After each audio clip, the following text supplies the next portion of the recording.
Okay, good morning, Ashleigh. Great to have you on the show. Hi. Fantastic. So we're going to talk about your journey, interesting journey. Today we have a special guest, Ashleigh Guthrie. She's going to tell us about her journey, which is a really fascinating journey. So you start off with you founded a day spa in Manchester. Yeah, it used to be at the Organizer Studios. Okay. Okay, and what did that entail in itself? So I had a 3-room setup, and I had wanted to create an environment where people that were working and living in the city centre could come and escape, basically, just completely forget everything as soon as they walk through the door. And I've always worked with the senses, so there was murals on the wall, and the smells, the tea that we provided, and I designed my own mindful massage. Okay. And I had a team of apprentices, and I taught them this massage ritual, if you have it. Yeah. Wonderful. And so what inspired you to, what was the inspiration behind doing that? I think it was just that I find that your conventional day spas that were normally within a hotel, if you have it, to me it felt like a conveyor belt, and there was no actual kind of love behind those massages. I was quite passionate about providing an experience, more so than just coming in and having a standard kind of massage. I used to blindfold my apprentices, so that they would have to actually tap into their intuition and not just follow a routine. Wow, that's really amazing stuff. Yeah, that's fascinating stuff. And you know, we talked briefly before, and I think that your journey in itself is an amazing journey. And you talked about your events that happened in your life, and events have an impact on shaping our beliefs and who we are to a point. But for you, you mentioned before about having the anxiety and feeling the way you did, and I thought it was quite fascinating how you sort of went off and the path of discovery. So tell us a bit about your own bit of background for people who don't know, what you do and how you got to where you are and what your vision is now. What was the build up to you deciding to go and do some traveling and seek that sort of spiritual? Well, I mean, I was suffering this time last year quite badly with anxiety and panic attacks. Wow. I'd sought out a coach to work with, because I knew that I needed some support, but I didn't want to go down the more conventional methods of medication and things like that. And it was, I think, educating myself. They were the stepping stones, about how, what was the actual root cause of where my anxiety was coming from. And looking at it from that kind of angle. And through doing that, I kind of built up my strength, if you have it. But I knew that although I wanted to be able to help other people that had perhaps gone through what I had, I knew that I had to help myself, and instead of running away and escaping and just suppressing it all, I actually wanted to feel it for the first time, to feel what was going on, and I decided to go to Bali to do that. I'd been a couple of years prior, and it kind of like stole my heart, so it felt like the right place to go to, and I was searching for someone to show me and give me tools and methods to be able to help myself. That's really fascinating stuff. And in my own personal sort of outlook on anxiety, it's a huge problem in the world that we live in today. And I think that the modern world doesn't always lend itself well to the brain, the part of the brain, the primal brain, so to speak. But that's another story for another day. But equally, when people ask me to help with anxiety, the first thing I always say to people who've got anxiety, whether it's performance, because even categories of anxiety, whether it's performance or general anxiety or post-traumatic stress anxiety, whatever the anxiety is, I always say to them to see a doctor first. And the reason being is because it could be biological, it could be psychological, it could be sociological. But for me, if it's biological, and they can be helped in that way, then all the cognitive work in the world,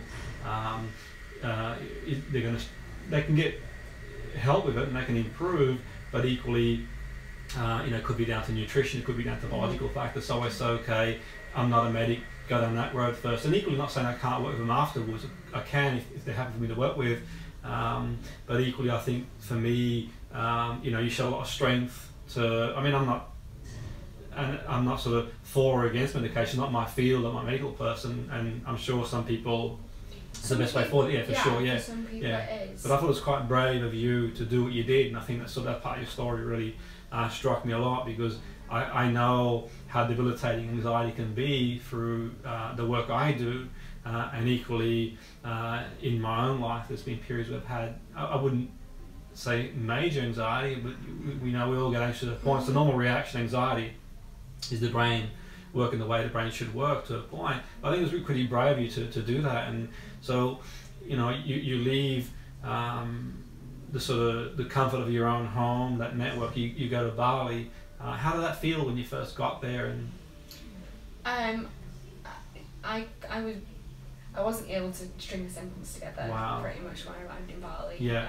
I'd lost a lot of weight.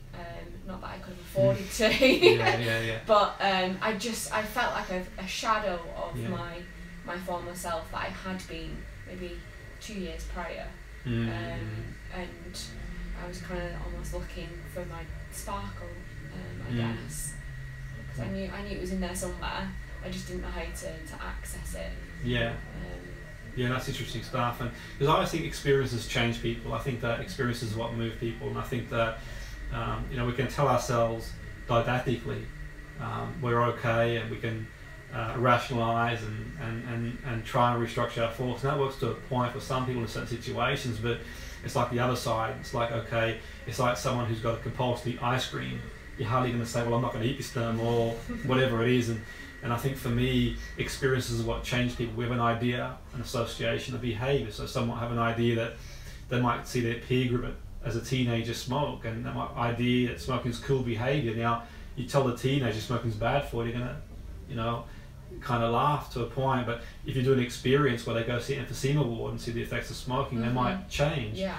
So I think experiences are what move people. But I think it was brave to do what you did. And from the point of view of you're going out to Bali, what did you learn from that experience? What did you take away? Because you went on workshops, you learnt with people, and I think I was in paradise, and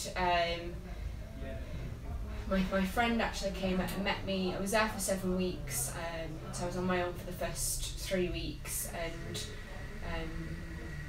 just kind of wanted to I needed to just find some time to myself and just actually sit and process.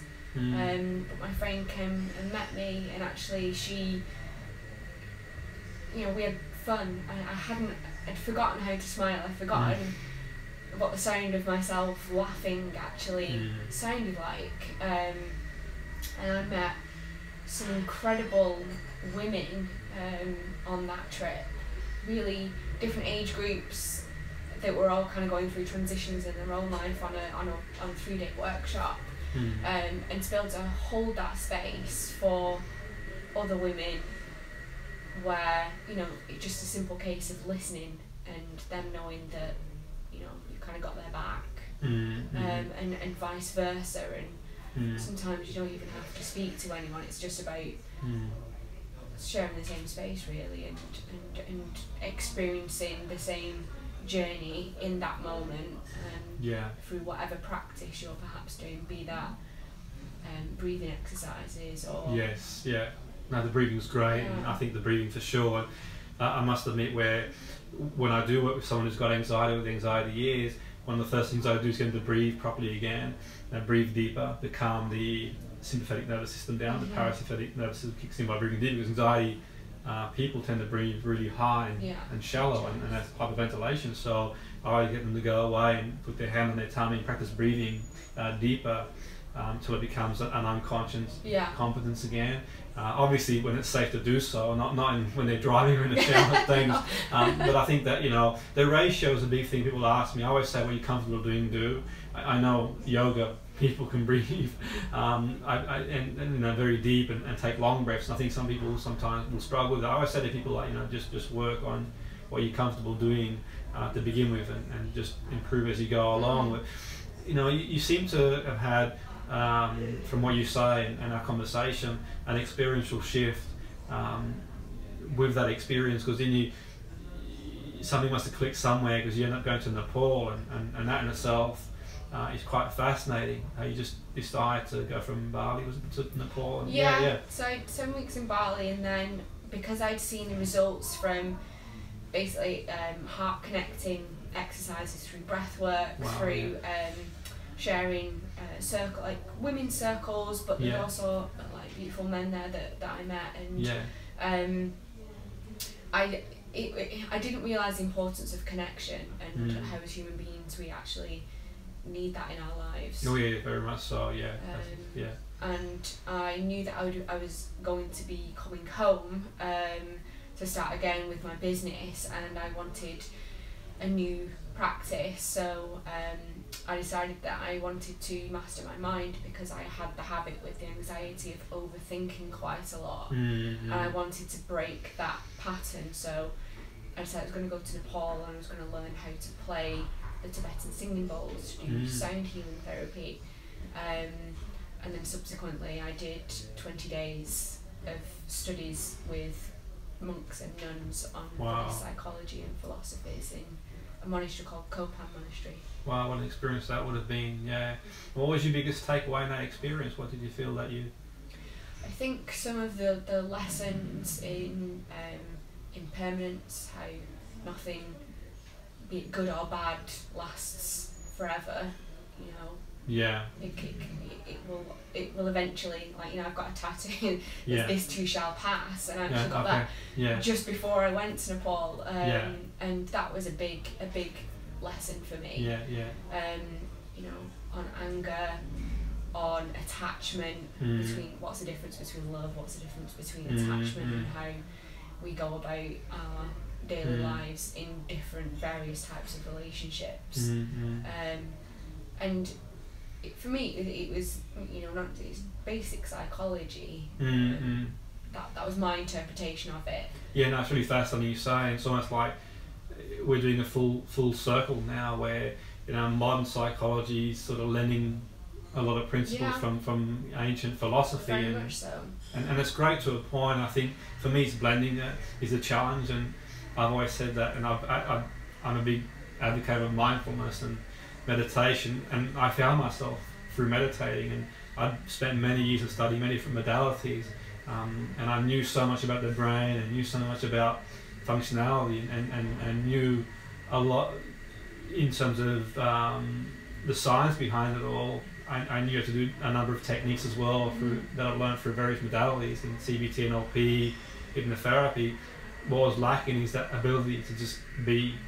And in my own experience, what you say resonates with me. Was in Thailand, I'm a spiritual teacher, and he taught me to just be. And I really was the sort of person who struggled to sit on my own with my own thoughts for more than a few minutes without reading or doing something, having to be somewhere. And that really helped a lot, because by doing that, I started hitting the reset button, and I just felt a lot more energized and focused when I was doing what I wanted to do. Yeah. What I find quite fascinating is what you said there. So bringing those principles for me in the modern world, our Western world, I think it'd be quite a challenge. I've seen mindfulness teachers talk about this ancient philosophy, you know, that came from Buddhism, Hinduism. It's a different world now.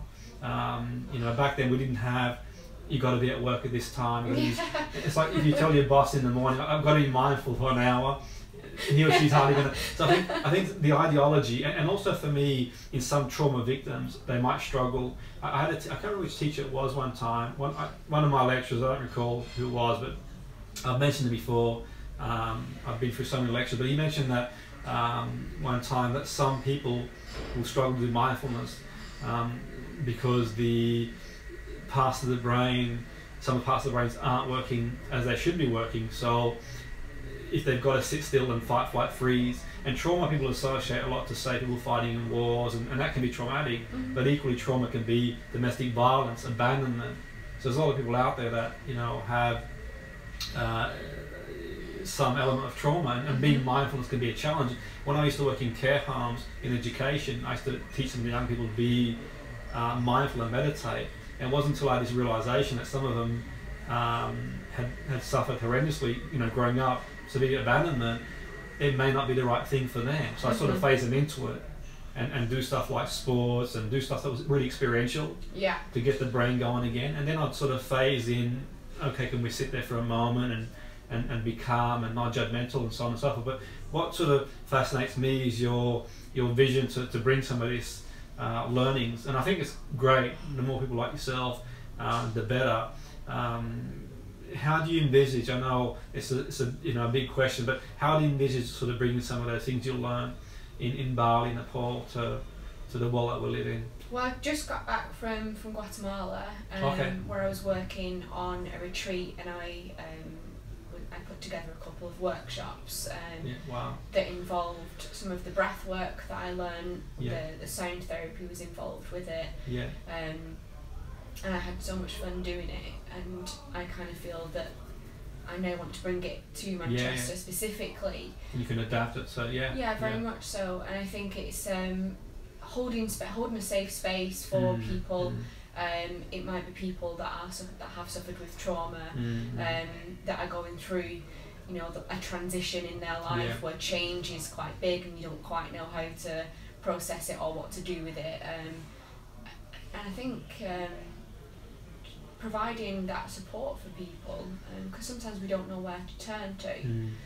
But what I personally have a passion for is combining all the senses together. So using like aromatherapy, using cacao, chocolate meditation, then you have the singing bowls going on.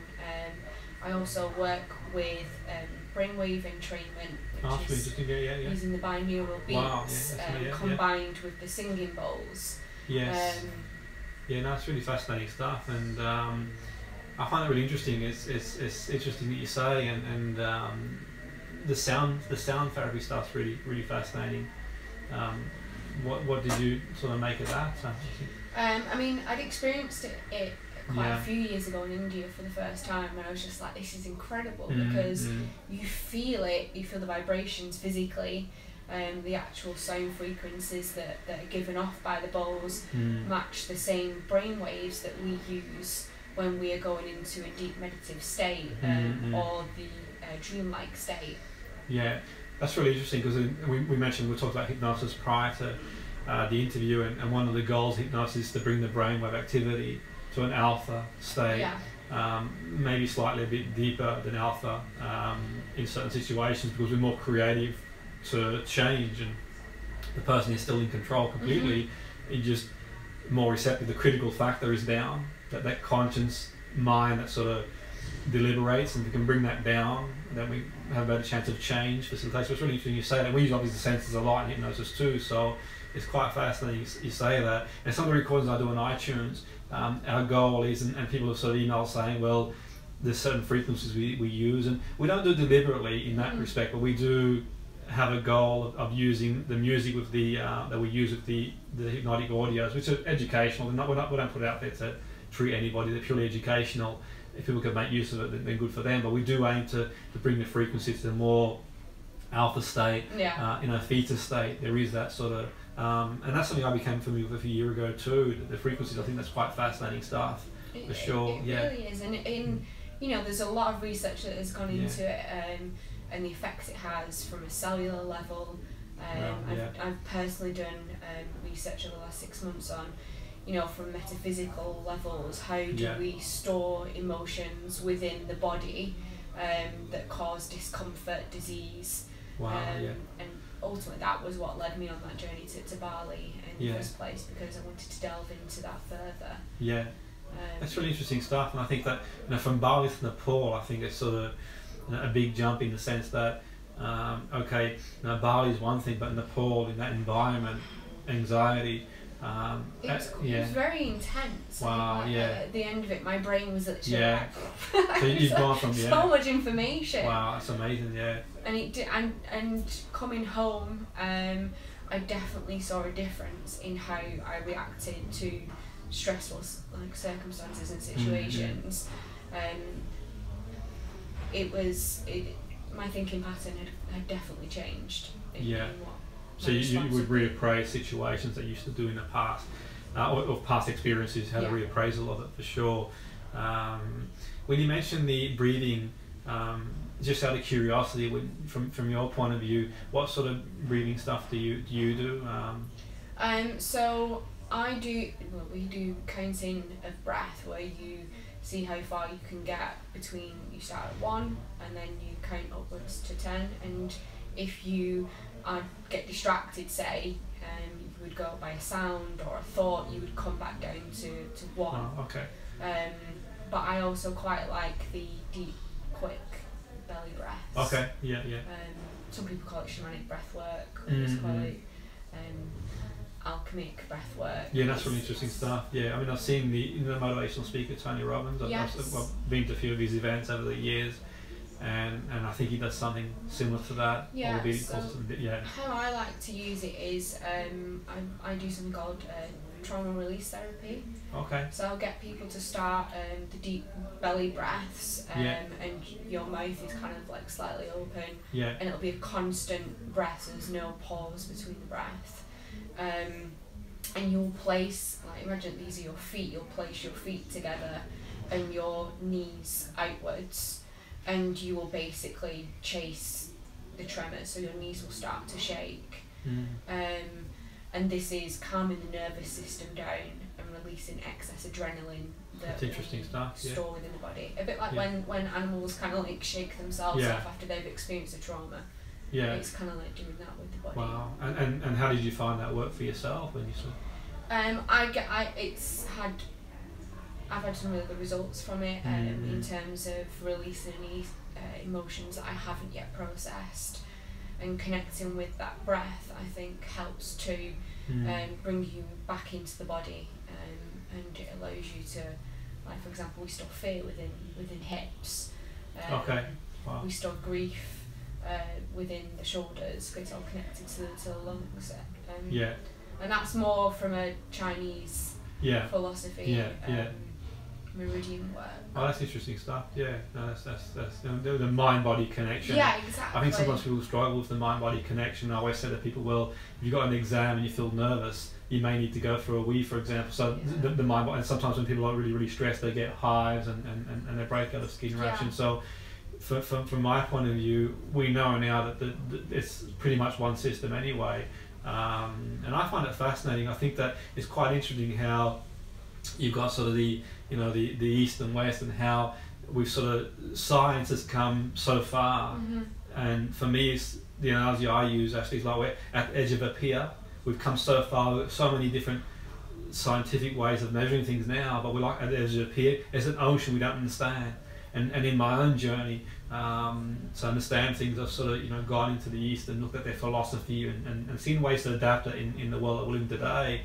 Because I do know there's some great advancements in the West as well, but equally in saying that, my opinion is that a lot of the Western ways of doing things, and the Western export of therapy, for example, isn't always practical in other areas of the world, because they've got a different society. Your lifestyle's very different. Precisely, exactly. So you sort of from psychology point of view, a lot of the most influential people in the field of psychology in the West have been middle class, Western people who export this out to the East, but it's a whole different lifestyle, a whole different societal structure, a whole different philosophy in life. It's not always adaptable. I think we probably have got as much, if not more, to learn. And I'm not saying that society is perfect by any stretch of the imagination, but what they do have, I think, is other alternatives too.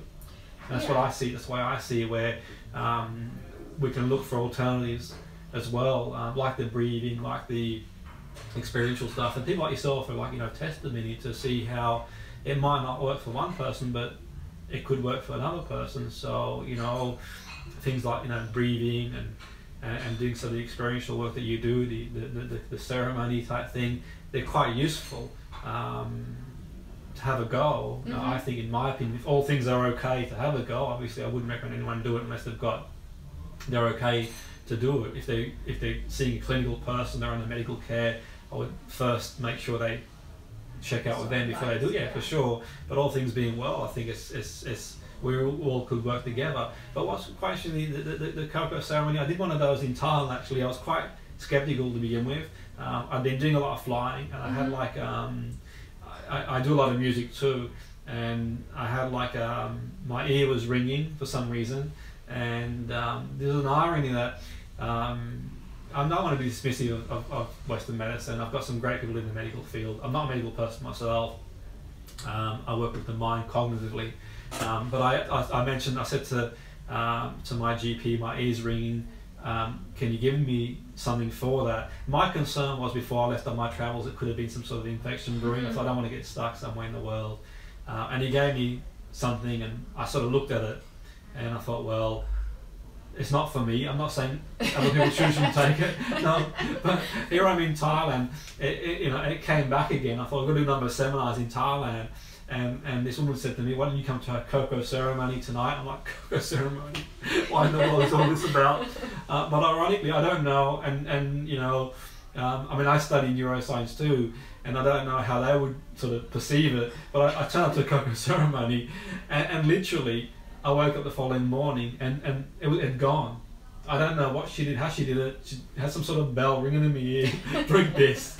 I said I should drink it. But I get up the next morning and I'm good to go. And I hire a moped, explore the island. I'm feeling great. And I'm wondering in my head, I'm trying to scientifically work it out. I'm trying to work out, is it this, is it that, is it causal? And I thought, you know what, you feel better, just take it. Yeah. And be happy you feel better. But that's what I find fascinating, your experience of the cocoa ceremony yourself. So in Guatemala, I was there with a coach. She uses cacao ceremonies combined with life coaching, but then she took me to meet her teacher, if you have it, and he was called Keith, the chocolate shaman. Okay, yeah. And we sat on his porch, and you know, he told us the benefits of cacao, which is, it's a very subtle plant medicine, as they describe it. That the effects it has on the brain is that it apparently naturally releases the happy hormones, endorphin, serotonin, dopamine. You also get a fast influx of fresh oxygenated blood to the heart. And also the hormone chemical that we release when we fall in love is also produced. Oxytocin, yeah, it's raising that level of emotional connection, and that's how I viewed it, and that was the experience that I had. It gets you combined with guided meditation. You kind of go on this sensory journey of getting you out of your head and into your heart. And again, like a lot of the other methods that I use, it's actually allowing yourself to feel what's going on inside you on that emotional level, and allowing yourself to process them so that you can then release them and let go, and then bring in the kind of good stuff that you actually want, that is going to be of more use to you in your everyday life. Yeah, that's really fascinating stuff, and it kind of resonates. And you know, a few years ago now, when I was in Thailand, and I'd been on this journey of studying so many different things over so many years, and I went through a period where I was sort of, you know, questioning a lot of things, and as you do, I'm thinking, okay, and in my own mind, I wasn't in the place I wanted to be, and I'm wondering, well, I got all this information. You know, I've been very fortunate to learn under some great mentors, some of the best going out there. I'm wondering, why do I feel like I'm not on my path? I was just asking myself all these sort of questions, and I saw this spiritual teacher in Thailand, and we had this long conversation, and he pointed me towards self-acceptance and self-love, and at first I felt this is really contrived. He's telling me that to love myself. I'm like, this just feels horrible, you know. And he told me to do a meditation, to place my hand on my heart, and in the morning wake up and say, I love you in my name, like I love you, and repeat my name. I thought, when he mentioned, I thought, you're out of your mind. I'm not doing that. And he goes, did you do it? And I said, no, I can't do it. And he goes, well, when you're ready, you probably will. And I said, I don't think I'm going to be ready to do that. But eventually I tried it, and I would keep doing it. He goes, and I kept doing it, and it wasn't until 3-4 months later where I did it, and I felt bliss. I really felt that this sort of self-acceptance. I felt comfortable, in my own skin, being who I am, with where I'm going, what I'm doing, that real sense of internal validation. I'm on the right path. And there's been times since then that, you know, I have the odd wobble, so to speak. But for me, that deep meditation, and I sort of started thinking then, actually, I thought, you know what, because I've worked in various areas. I worked in sport, in business, and I worked in the care home and education many years too, with some of the highest risk, the worst 3%, they say, from an offending point of view, and society. A lot of them had a lot of challenges, and the offenders that had very challenging upbringings that sort of bounced from care homes to secure unit. And I sort of had this introspection one time. I thought, you know what, I'm not saying it would help everybody, but I thought if we could learn to love ourselves more and accept ourselves better, all the stats behind so many things that people do themselves, that, you know, I'm not saying it would solve the self-harm issues, the eating issue, all these things that go out. I'm not naive to say that, but I think that they certainly would have a positive impact, in my opinion. And I thought, you know, and that was my journey, to sort of bring some of these things to the West and think, okay, it doesn't matter how academic you are, it doesn't matter how much you know your stuff, it doesn't really matter how much of a brave face you put on, the front you put on. If you're suffering inside, then you're only going to go so far. And I learned from my experience with high achievers, and I'm not saying all of them, but a lot of them actually like got to where they were through striving, which is good to a point. But many of them, like, you know, away from the media, away from, you know, away from doing what they did, would go home behind closed doors and feel empty and lost. Yeah. And that's fascinating. And for me, that resonated, because I'd been there before. I'd be like, okay, the outside world knew one person, but there were times I'd go home and think, well, is that all it is? Is this going to be it for me? And self-acceptance for me was huge. That's why I think you know, the younger you do, the better. The gratitude list. Yeah.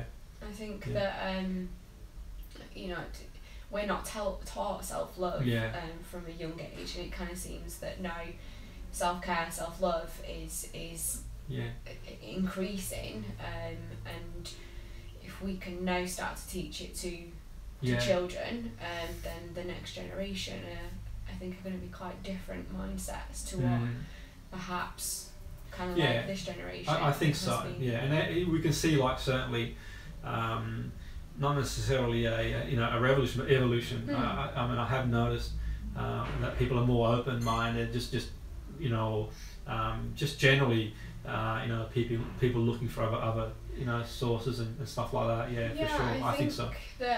I think, you know, like ceremonies, rituals, all these kind of like tools and techniques, is we don't necessarily know how to actually access these areas within ourselves, and some, you know, we kind of finding that we need a little bit of guidance from the external,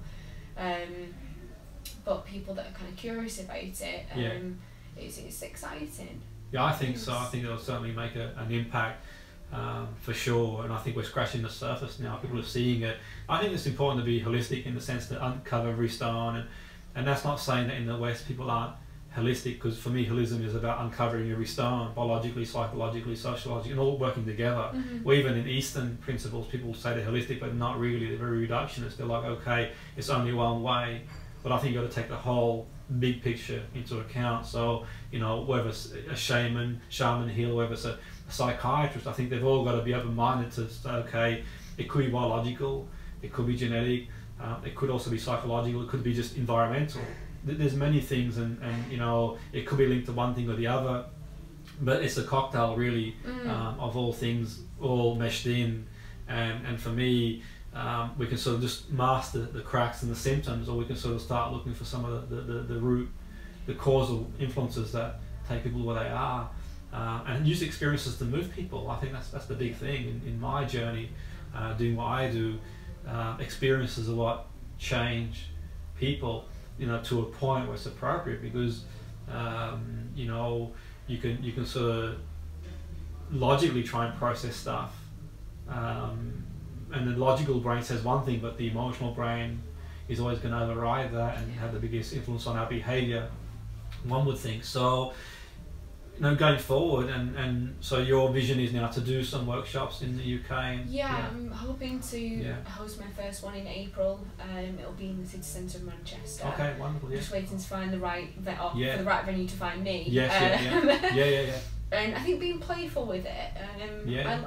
I really like working with curiosity, my own and other people's, and I think that I've had quite a lot of people that are interested in exploration and taking them on that journey and sharing some of the techniques and tools that I have learned to hopefully be able to when you've lived it, help other people. I mean, it's only an insight into your own journey, and I think that certainly in that conversation, you're quite fascinating to see how you sort of taking yourself to your own journey really, and that your vision is to do the workshops. And that's workshops. I work on clients one-on-one as well, combining massage techniques with the sound healing, the breath work, the cacao. Wow, amazing! It is a whole experiential process and journey, and I feel that when it's like one-on-one, sometimes you can go quite deep in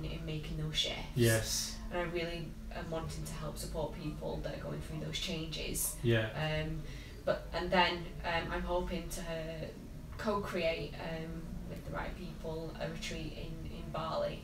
Wonderful, that will be that sensory journey around transition and change, and supporting and guiding people through that process. Yeah, that'd be amazing. And because you've got the experience of going out there yourself and making your own transition, you can sort of relate to people. There's a lot of people out there, I think, that certainly go through their own things, and everyone's got their own story to tell, and I think sometimes a change is as good as a rest, and just to go somewhere different and experience a new environment and new things can be a useful way. I think different people have different ways of dealing with things. Sometimes it's sort of facing that reality, which isn't always easy to do. That's why I'm really intrigued how you sort of got to Nepal, and really that's quite intriguing how you sort of you got there and were able to go through those experiences. And I think having the routine of you had to get up at a certain time, then you did your meditation, then you had your teachings. You had 2-3 hours in the afternoon to yourself, but other than that, you were literally in studies with the monks and the nuns. And I did 2 courses out there. One, there was about 30 people. The other one, there was over 100 people there. So it's 2 very different experiences, the group dynamics, but both equally as the different people that you met there and how they supported you and you supported them. But a lot of it was in solitude. And that's for sure. I think that the solitude is a challenge. I think for anybody, and I certainly speak for myself. That solitude. If I haven't got music playing. That was the thing. We had to do 2 days at the end of silence, and we did walking meditation. And it was great to have that experience, and certainly with the solitude and the silence, because it's not self-discipline as well more than anything. Definitely, I think so. You can do that, you can pretty much do for sure, definitely. I think that we all, and even for me, it's like in the modern world, having a detox from certain things, it goes a long way. I mean, I generally have a week, every day where I just completely detox, and I think it's so good for the mind to do that for sure. They took our phones off us. We had no access to anything. But I'm also aware that not everyone has the opportunity to go and have these experiences, which is why I felt quite strongly about bringing these. Did you not feel any anxiety when they sort of took the phone off and that sort of stuff? And I was actually grateful for it. Wow, that's really interesting stuff. I felt a little bit anxious about getting the phone back, to be honest. I almost wanted them to keep it. Wow, that's fascinating. But not everyone can go off into a cave and meditate for however long until they become enlightened, and even the teachers kind of said, just start with 10 minutes a day. And, for sure, that's a good point. I think so. Put it into your routine. Because a lot of people say to me, when I teach courses, I talk about meditation a lot. I make no secret that that I meditate, and they say, how do you do it? I said, well, sometimes I can only do a minute, some days I can do an hour, easy enough, and you know, it's variable. I don't, it's not a competition, it's just do the best you can with what you can, but we're on different stages. And just sort of briefly on Guatemala, that's quite interesting stuff. So what you took to Guatemala was the... I was asked to do the workshops on the retreat, and I knew that I was wanting to go into building retreats. So I just saw it as a great opportunity. I only got asked a month before, and I kind of was like, wow. Okay, I'm gonna go for it, and I'm gonna try it. And I was curious about the cacao and how that works. And I went with no expectations of you know, I was very clear with kind of like Bali and Nepal as to what I wanted to get out. gain. Okay. Guatemala, I knew that I had the week retreat, and then in 2 weeks that I was going to go explore. My intention was just that I wanted to gain more clarity on how I can take these teachings and my own kind of healing gifts that I have in terms of massage and the sound healing. How can I use these moving forward, and what can I put out there for people? And whereas Bali and Nepal, there was a lot of female mother figures and influences that came in. In Guatemala, it was really interesting because there was more masculine and male teachers that kind of came in. That's interesting stuff. One in particular, as we did a lot of breath work, and it was working with the energy systems, so the chakras, and it was going through each one whilst doing the deep breathing work. Some Kundalini breathing as well, which was really powerful. I mean, my comfort level when I got to Guatemala was pushed me. It was very different. It's like going back into the 60s. Wow. And I just wasn't expecting it, to be honest. And but I've never experienced or been amongst people that truly lead from the heart. And when I say that, I mean that everyone was just like pure love, basically. Wow. There was no judgment amongst anyone, and there was some pretty like weird and wacky things out there. I just kind of caught myself, well, why is this making you feel slightly uncomfortable? What is that? And I just sat with it, and I just observed, and you know, so many women out there that were just being unapologetically themselves in such a beautiful fashion. And you know, I just feel that more people should be able to experience things like that. No, for sure. It certainly helps people to change and evolve from the point of view of, I think, experiences sort of change people, and there's been many different sort of models of evolution that suggest that, you know, experiences that sort of take us outside our comfort zone, that's what changes. And I'm of the opinion, Ashleigh, that it's extending the comfort zone, not so much sink or swim. It's pushing someone as much as they can tolerate. So take one step, pushing 2 steps. Boundaries. Exactly. I'm not sort of the dynamic. You know, you got to throw them in the water, and no. I think just extend it, and you're on the way. And then you look back in life and think, wow, look how far I've come from here to there. So it's quite fascinating from that point of view. But it's good to have that sort of. I think certainly what resonates there is that you mentioned safety, and I think certainly in any environment of learning, safety and security and therapy and coaching is paramount to have that. And I think that sort of skills that you learn help people to feel that sort of sense of peace and feel, to just be, which is quite useful. So it's been fascinating, really, in terms of sort of. I'm mindful of your time as well. If people want to get in touch with you, so my website is ashleighguthrie.com. I'm on social media, Instagram and Facebook. I'll put some links on the thing. I predominantly use those two, Facebook and Instagram.